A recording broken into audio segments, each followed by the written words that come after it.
The outcome of the US presidential election on Tuesday will depend heavily on whether Prime Minister Boris Johnson strives for a free trade agreement with the EU or the no deal. Boris Johnson clearly relied on Donald Trump during Brexit. Now Trump threatens to lose his office to Joe Biden. He thinks little of Brexit. And there are also biographical reasons for that. An election victory for Joe Biden would not be good news for the Johnson administration, at least not at first glance. Boris Johnson has made no secret of the fact that he feels particularly attached to Trump since Brexit. And he, for his part, has repeatedly praised him as the British Trump. A fact that is likely to give the British government a headache now. Because Biden is currently ahead and has made it clear again and again that he thinks little of Brexit in general and believes that he will rather weaken Britain's position in the world.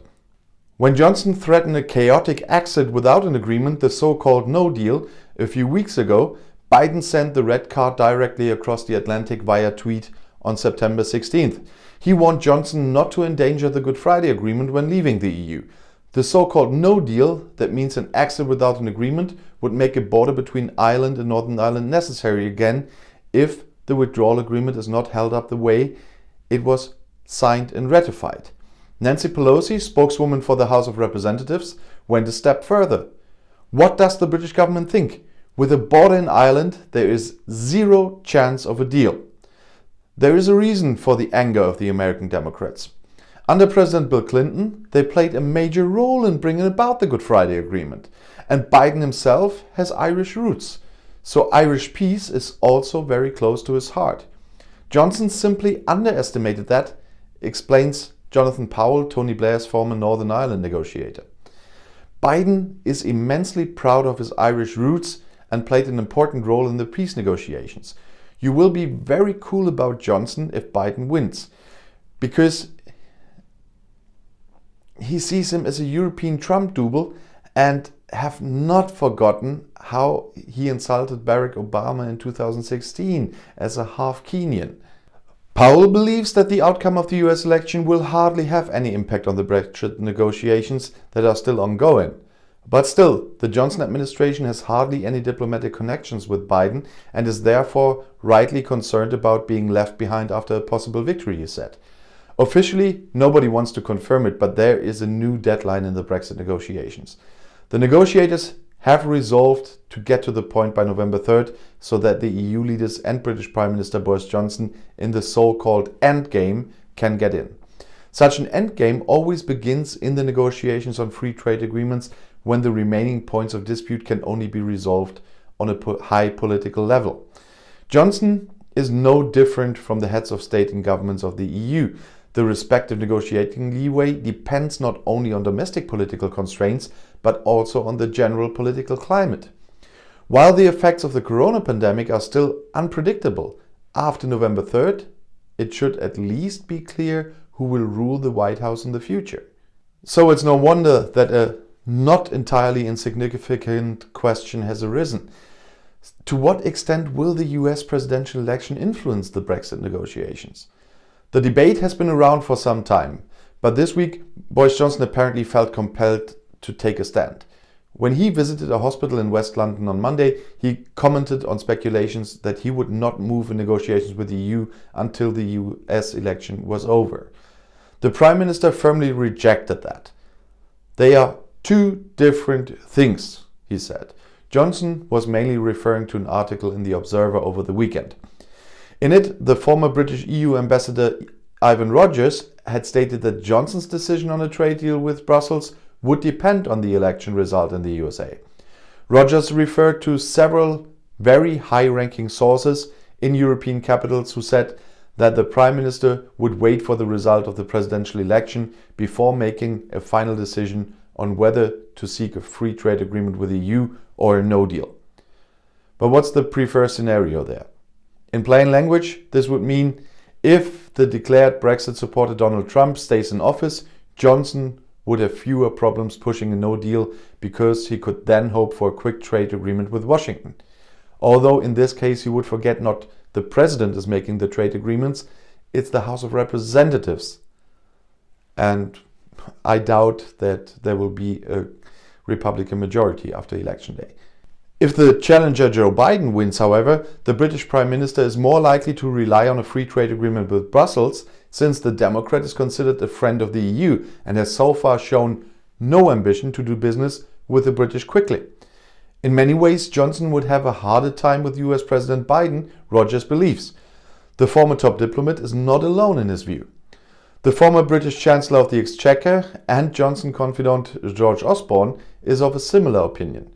Joe Biden knows that the Brexiteers have linked up with Trump, Osborne recently told CNN. In any case, he does not believe that the Democratic President Biden is particularly warm-hearted towards the British government. Johnson will therefore have to work very hard to change that. At 10 Downing Street, they don't want to hear about such considerations. The statements by Rogers and Osborne are bullshit. Sorry, I'm not using that language usually, but I have to quote them. It is said behind closed doors in the government district. A Financial Times report that Downing Street is following the positive polls for Biden with growing concern is also dismissed as a lot of rubbish. Outwardly, the strategists in government headquarters are very careful not to side with Trump or Biden. The website Politico, which is well informed about political rumors, presented the attitude in Johnson's environment as follows. Trump supports Brexit, but is a political and diplomatic nightmare. Biden, on the other hand, is more suspicious, but at least he's a rational actor. In this respect, people in London take Biden's statements more seriously than some of Trump's campaign speeches. The Democratic candidate had warned Johnson in September against jeopardizing the peace on the Irish island with his planned single market law. We cannot allow the Good Friday Agreement, which brought peace in Northern Ireland, to fall victim to Brexit, Biden wrote on Twitter, as I said. And that's not all. Every trade agreement between the US and the UK must be made conditional on compliance with the agreement. The government in London has since been clear. Unlike Trump, Biden is clearly on the side of Ireland, and thus the EU, in case of Brexit. The extent to which Johnson's negotiating tactics with Brussels will actually be shaped by the outcome of the US election is difficult to assess, even for experienced officials in London. Before some can be carried away to a political judgment, they first refer to the economic facts. And they speak for themselves. The EU is by far the UK's largest trading partner.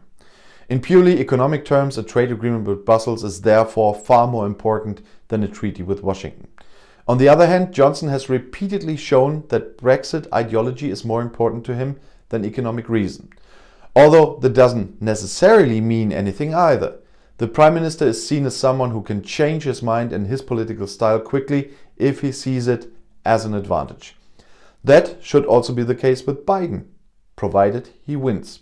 And I will say it today, even if you hit me hard after the election, I'm really clearly stating right now that I believe that Biden will be the next president of the United States. And I'm saying this, the polls don't say anything. Hillary Clinton was ahead in the polls, not by a margin like Biden is now, but I have a completely different reason for that. I cannot believe that the majority of the American people is that irresponsible to vote for him again. After all we've seen, after everybody with a clear mind can see who's not caught up in the ideology. And of course, it's polarizing, and that always tears people apart. They are divided as much as the gap between Brexiteers and Remainers. But once again, I'm saying very clear right now, I believe on November 3rd, Joe Biden will win the election. If I'm wrong, you can hit me hard on the next day on my next videos after that. But I wanted to make that statement beforehand. It's Sunday now, so it's before the election. And saying that, I would really love to know not who you would want to win, but what you believe who will win the presidential election in the US. Please write it in the comments. I'm very curious what the majority of my viewers will see, and of course what you will say about this. But if you right now want to know more about European or global politics, YouTube has chosen another of my videos right here for you on the end screen, right next to your chance to subscribe to my channel. I'll see you in my next video. Click and enjoy. Viel Spaß!